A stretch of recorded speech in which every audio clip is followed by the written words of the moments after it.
Wewe unaenda kusema Kenya itaekwa sukuma ama cabbage? Babe, mazee. Sasa kila siku mwanzo ndakuwa nakwambia kitu na jam. So mimi nikichelewa kukula niache nyamaze tu. Chakula zilete masaa yenye inataka. Hakuna sekunda kwambia kitu alafu urelax tu na unisupport na tuendelee na story. Sasa vile umeenda umepeana tip kwenye umepeana msana amekusafu sijui aje. Nafaa ni react, hey babe, wewe ni mzuri wewe. Na mimi nakufa njaa. Pole basi. Mimi sikuna niweka hivyo manze. Pole manze. Mimi nimekaa hapa vizuri na kuongoja nikule la vile nilikuwa na njaa hata naanza kusikia kama appetite inaisha. Hata unataka kuuliza nimekuja na ndio ile ni yako ulikuwa umesema nikubaie ndio hii. Ya last year. Relax babe. Hii ni ile black nilikutisha last year. Sawa basi. Last year.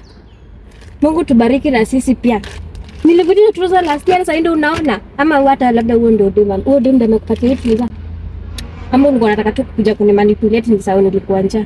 Bado mtu usema thanks na anachukua kitu na polite na anaendelea na maisha. Wewe unanimanipulate, umechelewa kuniletea lunch unakuja kunimultiply na kitu ya nilitisha last year. Tutaenda tuko match hata tushaingia match amani. Imagine. Nimesema pole. So tufanye nini?